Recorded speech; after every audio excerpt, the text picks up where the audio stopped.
Funerals are supposed to bring closure, silence, finality. That's what I believed, until the moment a stranger walked in and shattered everything I thought I knew about my family.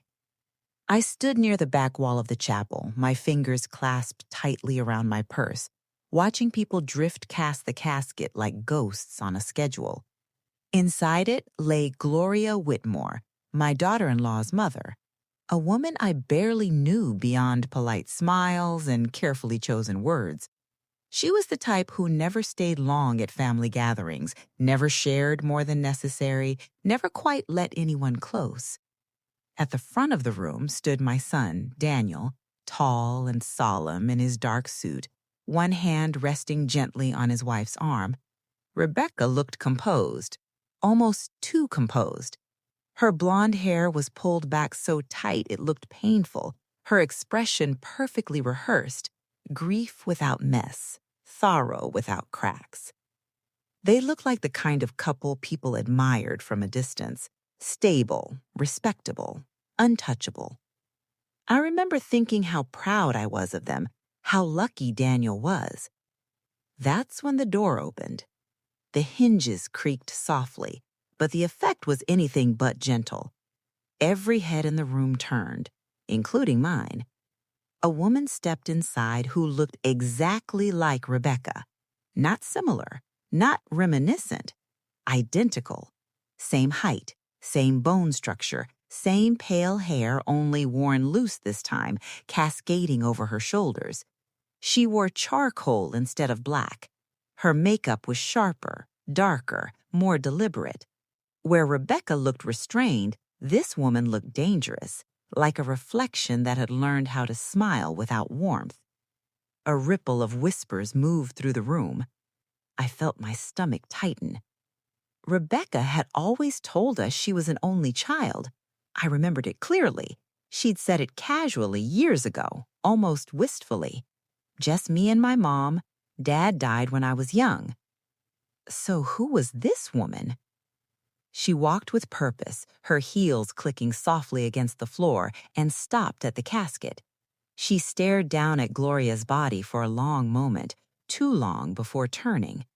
Straight toward Rebecca. The two women embraced. I noticed it immediately. The hesitation.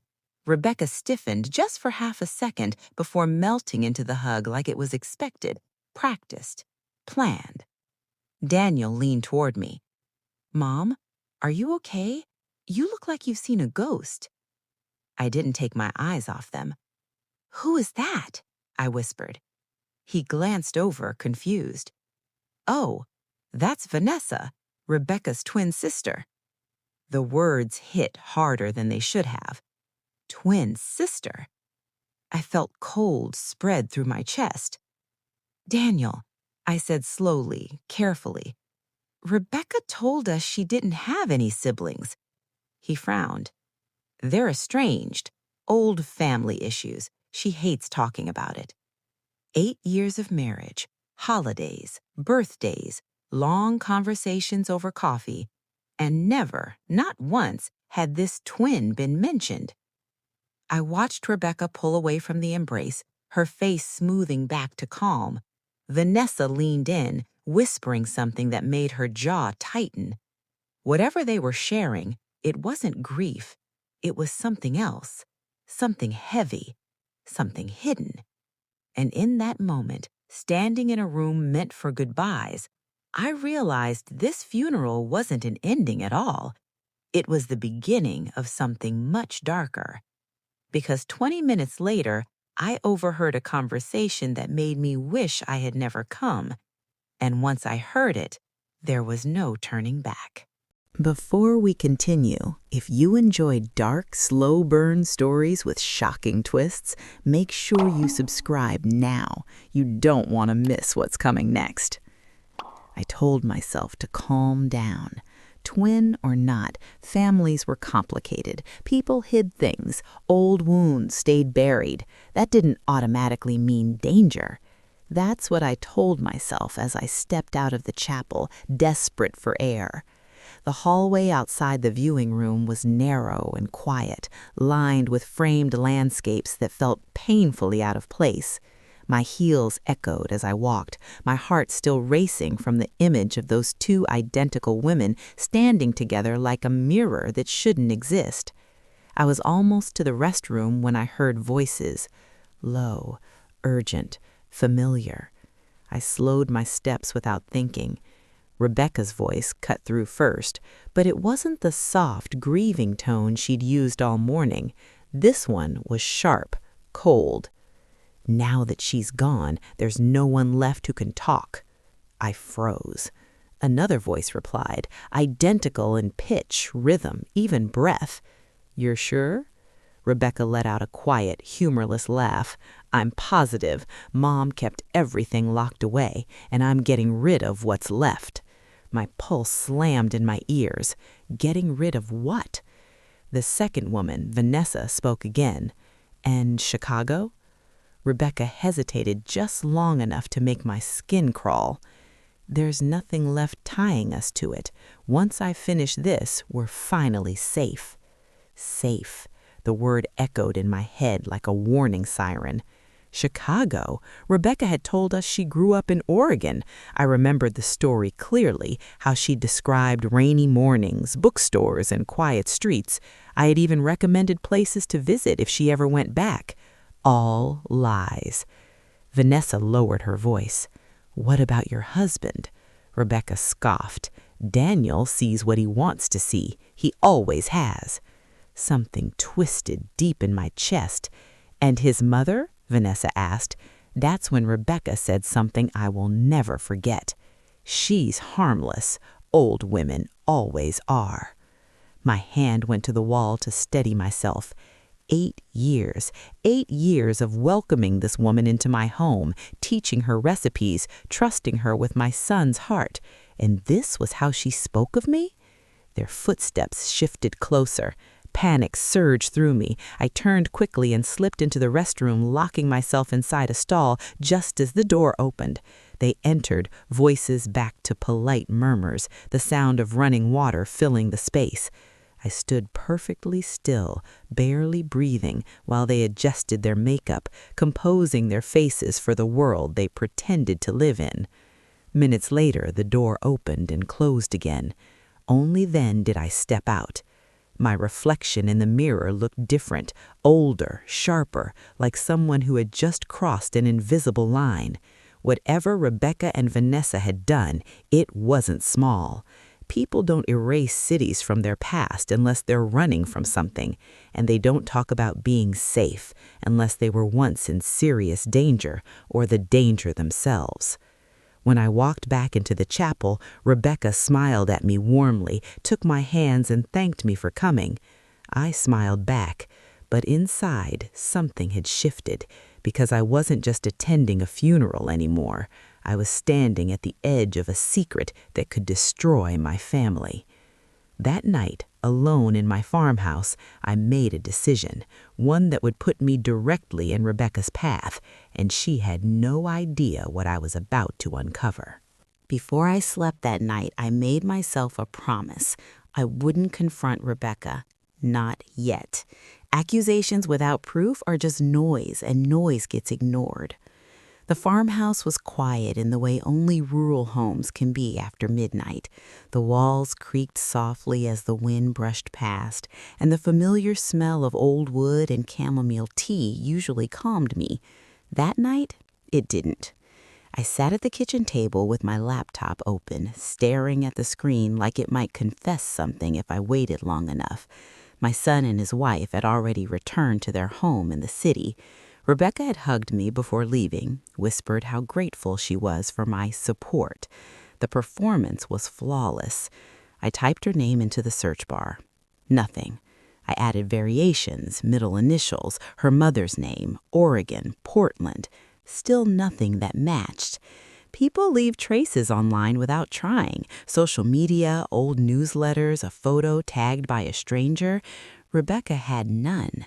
It was as if she'd appeared fully formed 8 years ago. That alone was unsettling. Then I typed a word I couldn't stop thinking about. Chicago. Rebecca Hartley, Chicago. Vanessa Hartley, Chicago. Twins, Chicago. The results were thin, almost too thin. That's when I realized something important. If Rebecca was hiding, she wasn't hiding from people like me. She was hiding from systems. I closed the laptop and opened a drawer I hadn't touched in years. Inside was a small, worn address book, real paper, real ink, names from decades ago, farmers, lawyers, neighbors long gone, and one name that made my fingers pause. A man who had once helped my husband and me during a land dispute, quiet, thorough, and very good at finding what others missed. A private investigator. I stared at the name for a long moment before closing the book. This wasn't gossip anymore. This was protection. The next morning, my phone rang before sunrise. It was Daniel. "Mom," he said carefully, "Rebecca's been really shaken since the funeral. I was wondering, did anything strange happen yesterday? Anything you noticed?" My heart thudded. This was the moment where one wrong word could change everything. "No," I said gently. "Funerals are just hard." He exhaled in relief. "Yeah, that's what I thought." After we hung up, I stared out at the fields behind the house. The land had taught me patience. You don't rip crops out of the ground to see if they're growing. You wait, watch, and learn the signs. Rebecca thought I was harmless. That was her first mistake. By noon, I'd made the call. By evening, I was sitting across from a man who had spent his life uncovering secrets people thought were buried forever. He listened without interrupting as I told him everything: the twin, the overheard conversation, the lies, the fear in Rebecca's voice. When he finished, he leaned back and said one sentence that made my stomach drop. "If they erase their past this thoroughly, it usually means there's a crime involved." That night, as I drove home under a sky heavy with coming rain, I knew one thing for certain. This wasn't just about lies anymore. It was about something that had never been forgiven. Quick question for you. If you were in my position, would you confront her immediately or secretly investigate to protect your family? Tell me what you would do. 3 days later, the investigator called me back, and what he found didn't just confirm my fears, it proved Rebecca never existed at all. The call came sooner than I expected. So soon, in fact, that for a brief moment I wondered if I should even answer it. I was in the middle of folding laundry when my phone buzzed. The investigator's name lit up the screen and something in my chest tightened. People don't call quickly when the news is harmless. I answered. "Mrs. Green," he said, skipping pleasantries, "I need you to sit down." I already was. "I ran a full background check on Rebecca Hartley," he continued. "Birth records, school enrollment, employment history, residential addresses." I held my breath. There is no record of her existing before 8 years ago. My fingers went numb. "What do you mean, no record?" I asked slowly. "He means exactly that," he said. "No childhood medical files, no high school transcripts, no college loans, no first apartment, no digital footprint, no paper trail. It's like she appeared out of thin air." My mind raced, scrambling for explanations that didn't involve something criminal. "Could it be a clerical error?" I asked. "No," he said firmly. "I checked multiple states, multiple databases, and then I checked Chicago." My heart slammed against my ribs. And I didn't find Rebecca Hartley," he said, "but I found 2 women who look exactly like her." He paused, long enough to let dread settle in. "Twin sisters," he continued, "different names, different last name, wanted for questioning in a financial fraud case over a decade ago." The room felt suddenly too small. "How serious?" I whispered. "Elder fraud," he said. "Large scale, multiple victims, life savings gone."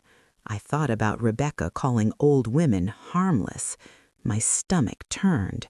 They disappeared shortly after the investigation began, he added. No arrests, no closure, and then, years later, Rebecca Hartley appears, marries your son, and builds a clean, respectable life. I closed my eyes. Rebecca hadn't just lied about her past. She'd replaced it. What about her mother? I asked. That's where it gets worse, he said. Her mother changed her name too, moved states, helped them vanish. The words I'd overheard at the funeral echoed in my head. Now that she's gone, no one can talk. Gloria wasn't just a quiet woman. She was the luck on a very dark door. And, Mrs. Green, the investigator added carefully, if Rebecca realizes you're asking questions, she may panic. Panic. People panic when they're about to lose something or when they're about to be exposed. After the call ended, I sat in silence for a long time. I thought about my son, the way he trusted her, defended her, built his future around her. And I thought about what would happen if I confronted her without proof. She would deny everything, paint me as confused, turn Daniel against me. I couldn't let that happen. So I did the only thing that made sense. I decided to keep smiling, to keep listening, to let her believe I was exactly who she thought I was, harmless. Because if Rebecca really was someone who'd erased her past to survive, then she would make a mistake eventually, and when she did, I would be watching. Question for you. Comment, CTA. Do you think people who rebuild their lives after doing something terrible deserve a second chance, or does the truth always need to come out? I want to know what you think. The very next day, my son asked me to do something that put me directly in Rebecca's reach, and I knew then she was already testing me. Before we continue, if you're hooked into this story, make sure you subscribe now. What happens next changes everything, and you won't want to miss a single part. The came the next morning. I was pouring coffee when my phone rang. My son's name flashed on the screen, and before I even answered, a knot formed in my stomach. "Mom," Daniel said, trying to sound casual, "I need a favor." I leaned against the counter. "What kind of favor?" He continued, "Rebecca has to travel next week to settle some things after her mother's death. I can't get time off work, and she's not doing great.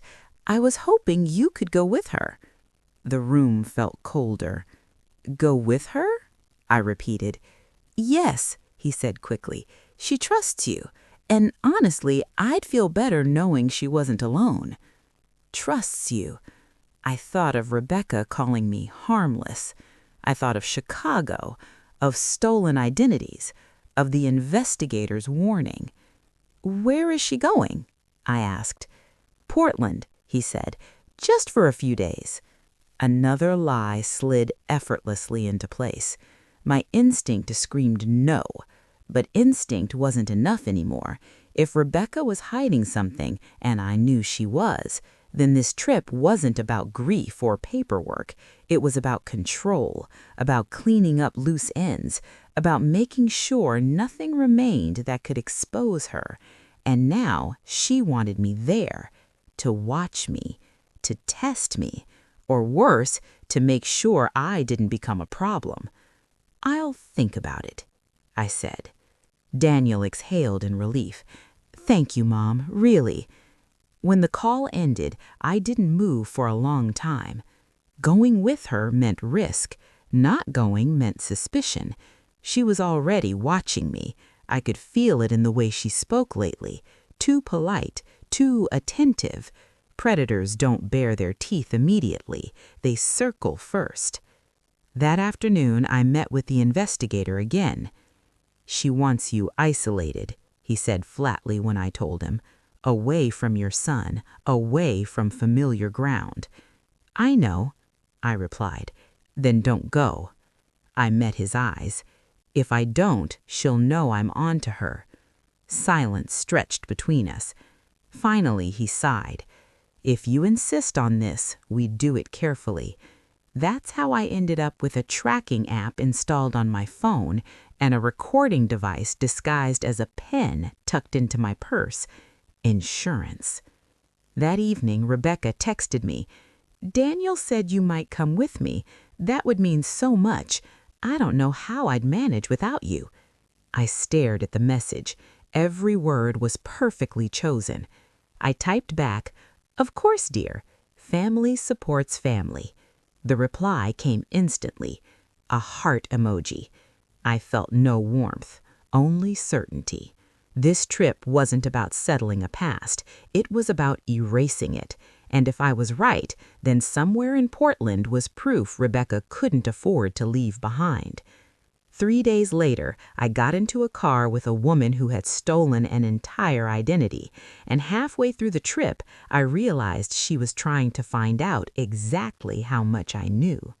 Rebecca picked me up before sunrise. The sky was still dark, the kind of dark that makes everything feel unfinished.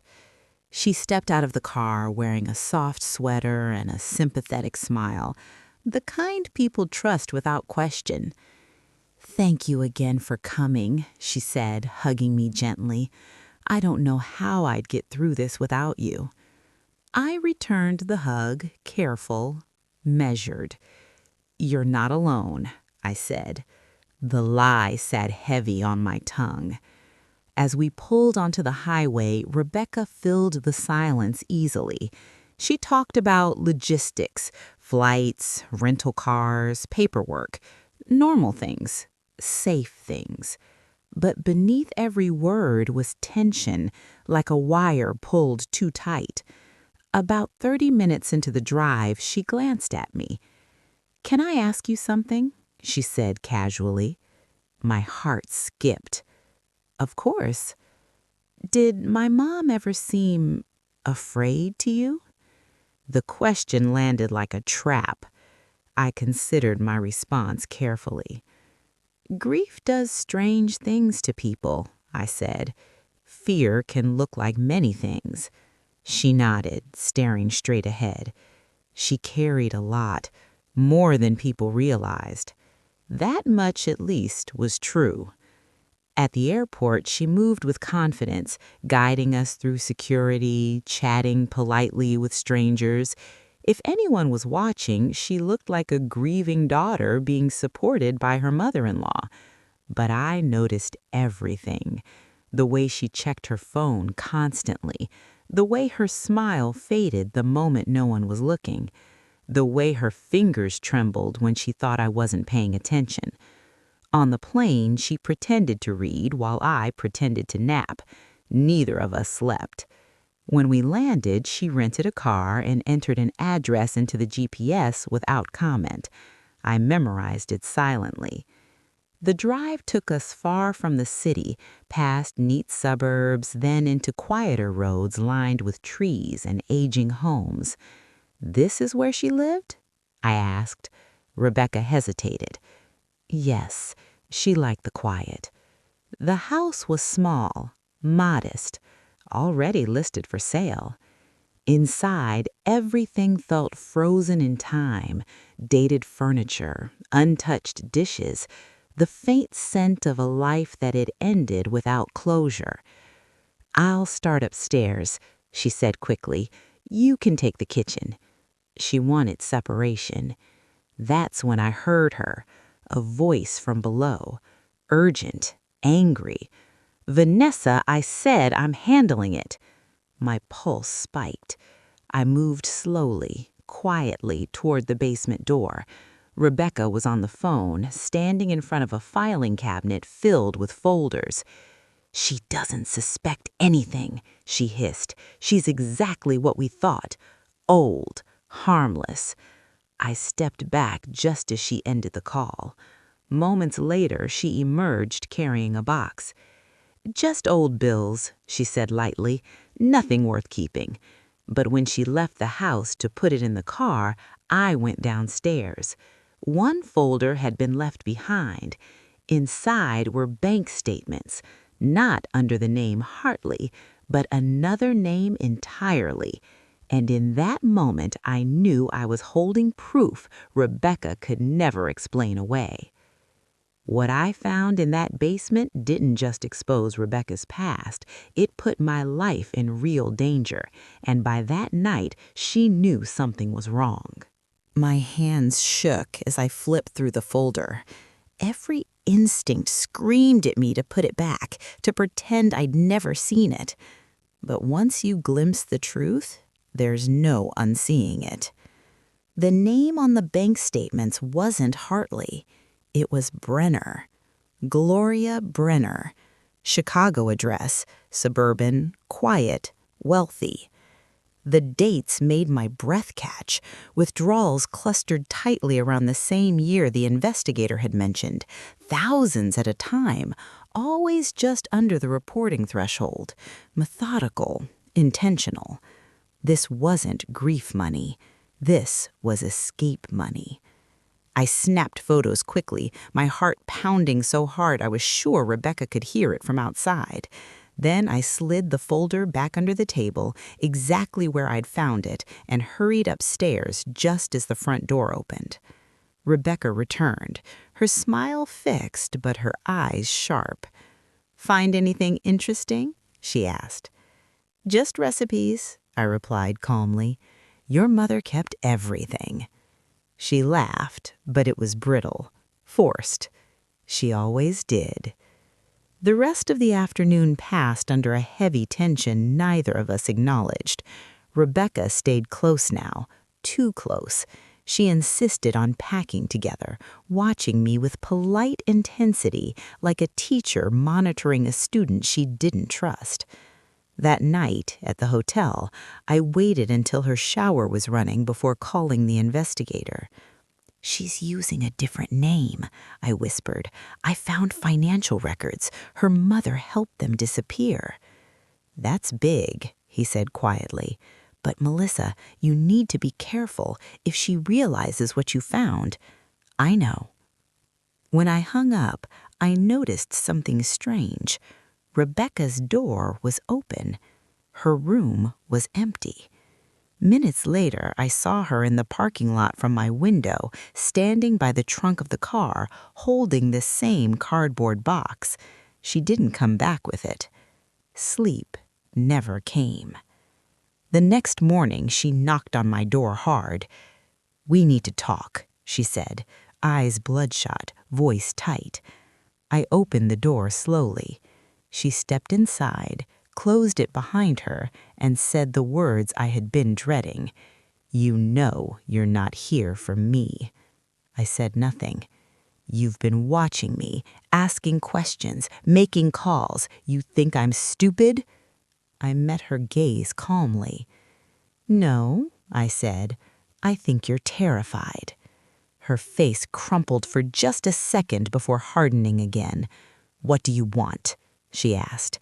The truth hovered between us, sharp, dangerous.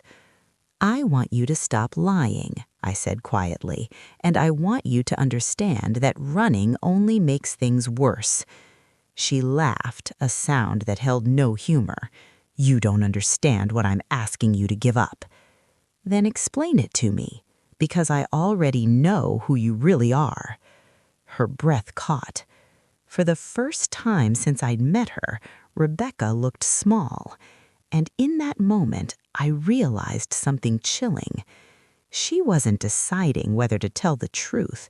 She was deciding whether I was a threat she needed to eliminate. When she finally spoke again, she didn't deny anything, and what she confessed next was far worse than I ever imagined.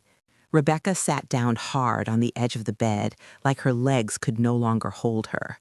For a long moment, neither of us spoke. The hotel room felt too quiet, the air thick with everything she hadn't said yet. I could hear my own heartbeat, slow but heavy, like a warning drum. "How long have you known?" she finally asked. "Since the funeral," I replied, "since I heard you and your sister talking." Her eyes closed. "So it's really over," she whispered. "I always wondered which moment would undo me." I stayed standing. I didn't want to give her the comfort of sitting beside her. You want to know the truth? She said, laughing softly. Fine, I'll give it to you, all of it. She took a shaky breath. My name isn't Rebecca Hartley, it's Rachel Brenner, and my sister, Vanessa, is Veronica. The words settled heavily between us. We grew up in Illinois. Nice house, good schools. From the outside, everything looked perfect. She stopped, swallowing hard. It wasn't. Her father had been volatile, controlling, sometimes violent. Her mother had spent years covering bruises with long sleeves and excuses. When he died, Rachel said, he left nothing but debt. He gambled away everything, Mom's retirement, the house, all of it. I listened, saying nothing. We were 22, she continued, desperate, angry, and we learned something terrible, how easy it was to convince older people to trust us. My stomach turned. We told ourselves they wouldn't miss it, she said quickly, that they had enough, that we were just borrowing. Lying to ourselves was easier than starving. How much? I asked quietly. $800,000, she whispered, over 18 months. I closed my eyes. And when someone noticed, I asked. Her voice broke. He killed himself. Silence crashed down like a wave. That's when we ran, she said. Mom helped us. New names, new lives. We agreed we'd never touch the money, never benefit from it, just live quietly. And then you married my son, I said. Tears streamed down her face. I didn't plan to. I swear I didn't. I tried to stay away. But Daniel he was everything I wasn't. Honest, good. I wanted to be worthy of him. You don't become worthy by lying, I said. I know that now. She looked up at me, eyes raw. What are you going to do? The question I'd been avoiding. I could turn her in. I could expose her immediately. I could destroy her life in one phone call. But I thought about Daniel. And then I said something neither of us expected. You're going to tell him, and you're going to turn yourself in. Her laugh was hollow. I'd go to prison. Yes, I said, and you should. She stared at me like I'd spoken another language. You still don't understand, she said. If I do this, I lose everything. I leaned forward slightly. You already have, I said. You just don't know it yet. She covered her face with her hands and sobbed. For the first time, I didn't see a predator. I saw someone cornered by the truth. By sunrise, she made a choice, but it wasn't the one her sister wanted, and that phone call would fracture their bond forever. By morning, Rebecca, Rachel, looked like she'd aged 10 years overnight. Her eyes were swollen, her posture collapsed inward, like the weight of the truth was finally pressing down on her spine. We sat across from each other at the small hotel table, untouched coffee growing cold between us. I called Veronica, she said quietly. My chest tightened. And she told me to hang up on you, Rachel said, to leave you here, to disappear again. That didn't surprise me. What did you say? I asked. Rachel let out a shaky breath. I told her no.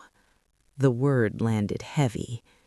She screamed, Rachel continued, said I was selfish, that I was choosing your son over my own blood. She looked up at me, eyes glassy. Maybe I am. Blood doesn't excuse harm, I thought, but I didn't say it. She said if I turned myself in, Rachel went on, she'd never speak to me again. Silence stretched. And that, Rachel whispered, was when I realized I already lost her years ago. The drive to the airport was wordless. No pretending now, no polite smiles, just the hum of the road and the quiet collapse of a life built on borrowed time. At the terminal, Rachel stopped walking. I'm scared, she admitted. I don't know who I am without the lie. I looked at her, not as my daughter-in-law, not as a criminal, but as a woman standing on the edge of accountability. "You find out who you are by what you do next," I said. She nodded. On the plane home, she barely moved. I watched her hands clench and unclench like she was rehearsing for something painful. When we landed, Daniel was waiting at baggage claim. He smiled when he saw us, then froze, because Rachel didn't smile back. "Daniel," she said softly, "we need to talk. Now." The drive home was unbearable. When we reached their house, she turned to me before getting out of the car. "Thank you for not letting me run again." I didn't answer. Some lessons don't deserve comfort. That night, Daniel called me. His voice was breaking. "She told me everything," he said. "Mom, I don't know what to do." I closed my eyes. "You love her," I said, "and love doesn't mean protection from consequences." "She's turning herself in tomorrow," he whispered. "She asked if I'd stand by her." I chose my words carefully. "Standing by someone doesn't mean standing in the way of justice," I said. He was quiet for a long time. Then, "I don't hate you for this." Tears slid down my cheeks. "I know," I said. The next morning, Rachel walked into a police station under her real name, and the life she'd built vanished the moment she signed it. But the story didn't end with her arrest, because a week later I received a message that proved her sister wasn't finished yet. It arrived exactly 7 days after Rachel turned herself in. No warning, no explanation. Just a notification lighting up my phone at 11:43 p.m. Unknown number. For a long moment, I stared at it, every instinct telling me not to open the message. People like Veronica don't reach out unless they want something or unless they're done hiding. I opened it. "You should have minded your own business." That was it. No name, no signature, but I knew who it was from. My hands went cold. I didn't respond. I knew better than to engage. Instead, I forwarded the message to the investigator, then turned my phone face down on the table and tried to breathe. Daniel had moved into a fog since Rachel's arrest. He barely slept, barely ate. He visited her every chance he got, holding her hand through plexiglass, clinging to a version of her that no longer existed. But Veronica, she was still free, and people who think they've been wronged are the most dangerous kind. 2 days later, my mailbox was empty when it shouldn't have been. I noticed it immediately. Old habits die hard. Bills arrived like clockwork, catalogs I never asked for. Yet that morning, there was nothing. That evening, my landline rang. No one uses landlines anymore. I answered cautiously. Silence. Then breathing. Slow, controlled. I hung up. By the third incident, a car idling too long at the end of my driveway, I stopped pretending this was coincidence. The investigator didn't sugarcoat it. "She's testing boundaries," he said, "seeing how close she can get without crossing a legal line." "Why me?" I asked. "You're the variable she didn't anticipate," he replied. "You broke the pattern." That night, I locked every door and slept with the lights on. Around 2 a.m., my phone buzzed again. Another message. "You took my sister from me. Now I'm taking something from you." My blood ran cold. I called Daniel immediately. "Mom?" he answered groggily. "Listen to me carefully," I said. "You need to stay somewhere safe tonight. Do not be alone." "What's going on?" he asked, alarm rising in his voice. "Just trust me," I said. "Please." The next morning, Daniel's car was gone from his driveway, smashed into a ditch 2 miles away, empty. No blood, no signs of a struggle, just his phone on the passenger seat, still unlocked, still warm. And in that moment, every fear I'd tried to keep contained exploded into certainty. Veronica wasn't threatening me anymore. She was escalating. When the police finally traced Daniel's last location, it led them somewhere none of us were prepared for, and what they found there confirmed Veronica had been planning this far longer than anyone realized. The police found the signal less than an hour after Daniel's car was discovered. His phone had pinged briefly, just once, before going dark. That single moment was enough to give them a location: an abandoned storage facility on the edge of the county. When they told me where they were going, my knees nearly gave out. "That place burned down years ago," I said. "No one's been there since." "Someone's been there recently," the officer replied, "and we think your son was too." I rode in the back of a patrol car, hands clenched so tightly my nails dug into my palms. Every mile felt longer than the last. My mind kept replaying Veronica's message: "Now I'm taking something from you." The facility looked exactly like I remembered: rusted fencing, broken signage, blackened concrete where fire had eaten through the buildings and left scars behind. Flashing lights cut through the darkness as officers spread out, guns drawn, voices sharp and controlled. They found Daniel's jacket first, torn, thrown aside. Then footprints, fresh ones, leading toward the largest storage unit at the back. "Ma'am," an officer said gently, "you should stay here." "I'm not leaving," I said. My voice didn't shake. "Not now." Inside the unit, the air smelled of dust and oil. A single light bulb hung from the ceiling, swaying slightly. And beneath it, Daniel, tied to a chair, bruised, alive. The sound that left my throat didn't feel human.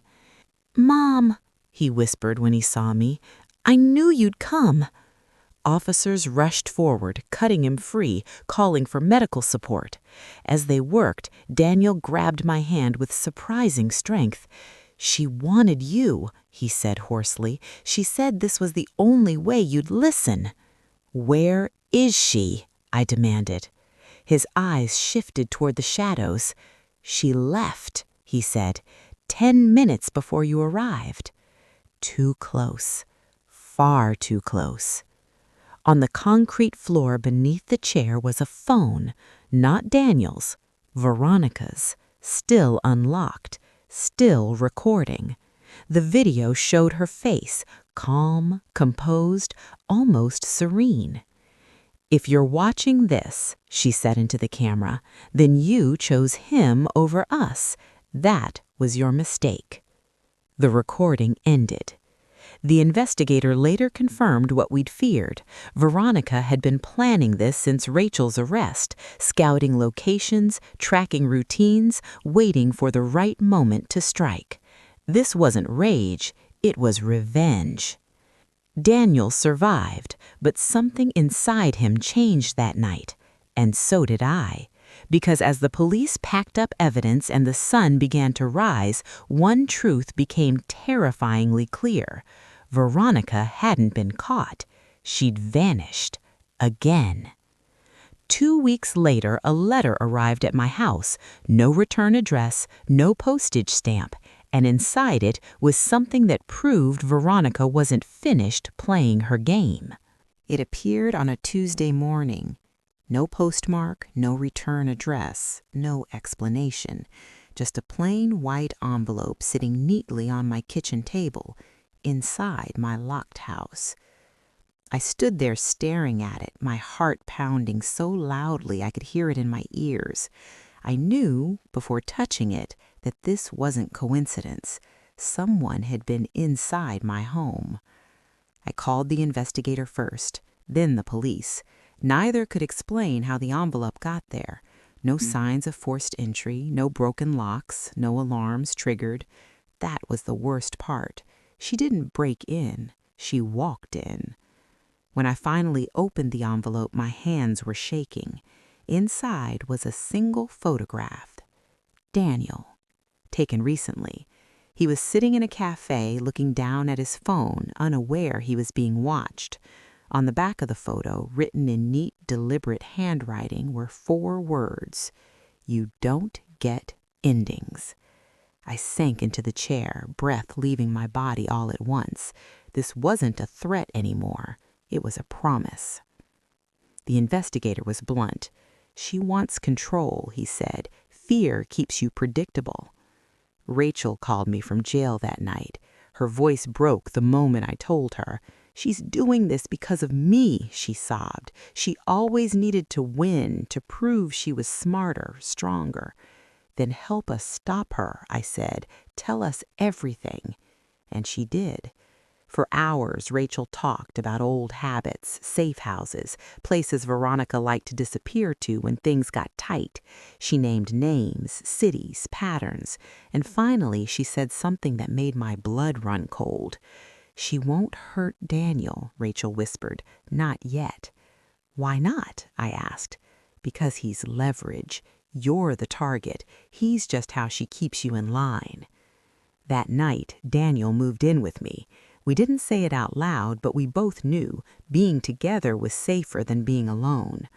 I watched my son sleep on the couch like he used to as a boy, and something inside me hardened. I was done being afraid. The next day, I did something Veronica never expected.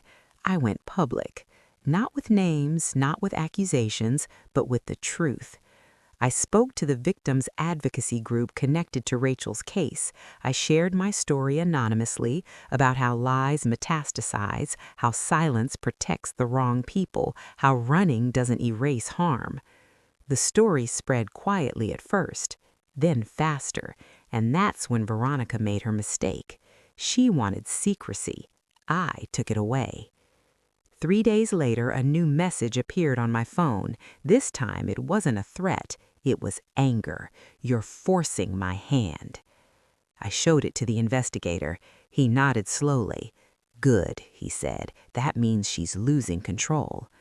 But people who lose control don't retreat. They escalate. 48 hours later, the police got a hit on Veronica's face recognition profile, and the location it led to was somewhere I never imagined she'd dare to return. The call came just after dawn. I recognized the investigator's number immediately. When I answered, he didn't waste time. "We found her." My heart slammed so hard I had to sit down. "Where?" I asked. There was a pause on the line, a deliberate one. "Chicago." The word felt unreal. "She came back," he continued. "Face recognition flagged her at a train station late last night. She didn't even try to hide." "She wants to be seen," I said. "Exactly," he replied. "She's baiting you." Within hours, a task force was mobilized. Old files were reopened. Names that had been buried for over a decade were dragged back into the light. Victims who had given up hope were being contacted again. And Veronica? She checked into a hotel under her real name. No aliases, no disguises, no running. "She wants an audience," the investigator said, "and unfinished business." That business was me. Against every instinct, I agreed to cooperate, not to confront her alone, but to end it. They wired me, put surveillance on the meeting place she'd suggested in a text sent only to my phone. "If you want this to stop, come alone. You owe me that." The cafe she chose was small and quiet, brick walls, dim lights, too many corners, the kind of place secrets sink into. She was already there when I arrived. Veronica looked almost identical to Rachel, same face, same posture, but the eyes were different, sharp, calculating, empty. "You're braver than I thought," she said, sipping her coffee. "No," I replied calmly. "I'm done being afraid." She smiled. "You think you won?" "I think this ends today." Her laugh was soft. "You don't get to decide that." "You lost the moment you took my son," I said. Her expression flickered just once. "He's alive," she snapped. "I didn't hurt him." "You used him," I said. "That's worse." Her jaw tightened. "I built everything," she said bitterly. "I protected us, and she threw it away for a man who'd have turned her in eventually." "You don't know my son," I replied, "but you know that now." Sirens wailed faintly in the distance. She glanced toward the window. Too late. Her hand slipped into her coat pocket. "Don't," I said quietly. She froze. Outside, officers moved in. Veronica stood slowly, eyes locked on mine. "You think this makes you righteous?" she asked. "You think you're better?" "No," I said. "I just chose the truth." They took her down right there in the cafe. No drama, no escape, just the clink of handcuffs and a life finally unable to outrun itself. As they led her away, she turned once more. "This isn't over," she said. But she was wrong. It was. Months later, as the trials concluded and the world moved on, I received one final message, this one from Rachel, and it forced me to confront a question I never expected to ask myself. The letter arrived 6 months later. Unlike the others, this one came the normal way, postmarked, processed, unremarkable. The return address belonged to a correctional facility 3 states away. Rachel. I sat at my kitchen table for a long time before opening it. Life had grown quieter since the trials ended. Veronica had been sentenced. The old cases were closed properly this time. Restitution funds were being distributed to families who had waited years for acknowledgement. Daniel was healing, slowly, unevenly, but honestly. Some days he spoke about Rachel with sadness, other days with anger. Love doesn't vanish just because the truth arrives. I unfolded the letter. "I don't expect forgiveness," it began. "I'm not writing to ask for it." That alone made my throat tighten. Prison has a way of stripping away the stories we tell ourselves. There's no mirror here except memory, and it's not kind. She wrote about therapy, about facing the faces of victims she had never allowed herself to picture, about learning the difference between regret and accountability. "You once told me people find out who they are by what they do next," she wrote. "I think about that every day." Toward the end, her handwriting changed slightly, like her hand had started to shake. "Daniel visits when he can. He doesn't promise anything. I don't ask him to. That's part of my sentence, too." Then came the line that stayed with me. "Do you think someone like me can ever be more than the worst thing they've done?" I folded the letter slowly. Outside, the fields were turning gold, the same way they had every year of my life. Seasons don't ask permission to move forward. They just do. I thought about fear, about silence, about how easy it is to look away when the truth feels inconvenient. I picked up a pen and wrote back. I didn't excuse her. I didn't condemn her. I wrote this: "You can't undo what you did, but you can decide whether it defines every moment that follows. Redemption isn't something you claim, it's something others may one day grant. Live in a way that makes that possible." When I mailed the letter, I felt something close to peace. Not closure, but honesty. Some stories don't end cleanly. They end with lessons, heavy ones, earned ones, that stay with you long after the noise fades. And if there's one thing I know now, it's this: the truth always finds a way back. Because even now, when I look at a stranger who smiles a little too easily, I ask myself, what story are they running from, and who might pay the price if no one pays attention?